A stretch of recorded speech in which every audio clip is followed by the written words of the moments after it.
જ્યારે જનક બાપા કોટક મેયર હતા ત્યારે પણ એને આ પ્રશ્ન નક્કી કરેલી છે કે વિપક્ષ અને શાસક બંનેને મેસેજ કરી અને પ્રશ્નોત્તરી આપવા. અને અત્યારે સાલુ જનરલ બોર્ડમાં પણ એક મહિલા સાથે આક્ષેપ કરવામાં આવ્યો છે કે સ્ટેન્ડિંગ કમિટીના ચેરમેન કે અહીંથી બહાર નીકળો, એનો કોઈ અર્થ કે ભાઈ એક પ્રતિનિધિ તરીકે સભ્ય ચૂંટાયેલા હોય અને ભાજપના શાસકો જો એમ કહેતા હોય કે અહીંથી બહાર નીકળો તો એની બહેમાની કહેવાય.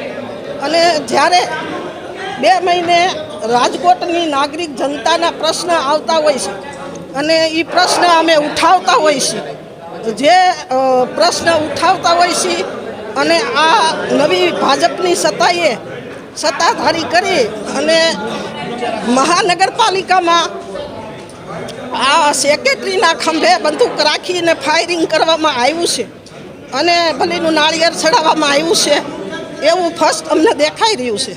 અને તમને ખાસ એક રામ વિરોધી ગણવામાં આવ્યા છે. રામ વિરોધી ગણવામાં નથી આવ્યા કે જ્યારે રામનું મંદિર 2 માળ સુધી પણ હજી બાકી હોય તો અમારા પક્ષના લોકોને એવું કહેવામાં આવ્યું છે કે જ્યારે મંદિર અધૂરું હોય ત્યારે પણ પ્રાણ પ્રતિષ્ઠા ન થઈ શકે, એની ધજા પણ રોહન ન થઈ શકે. અને 2 બૂટ સંપલ પહેરી અને જે મજૂરો માથે કામ કરતા હોય છે એ પણ એક મોટું પાપ છે ભગવાનની માટે. એટલા માટે આ લોકોએ એવું બહાર પાડ્યું છે કે રામ વિરોધ. આજની તમારી રજૂઆત શું હતી? તમને ગેટ આઉટ કીધું છે.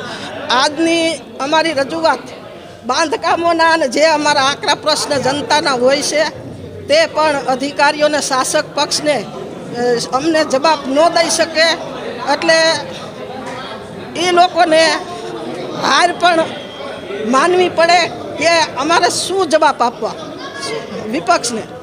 એટલે અધિકારીઓ અને શાસક પક્ષ પણ અંદરો અંદર શાસક પક્ષને પણ જૂથવાદ હાલતું હોય એવું દેખાઈ આવે છે. એના કારણે જ્યારે ડ્રો થાય છે અને અમને ફોન કરવામાં આવે છે આ વખતે કે વિપક્ષનું ગળું પણ દબાવવામાં આવ્યું છે કે આના જે આકરા પ્રશ્નો હોય છે એના અધિકારીઓના પણ એને કાન પકડવા મળવા જોઈએ અને જગાડવા જોઈએ ને કામે લગાડવા જોઈએ.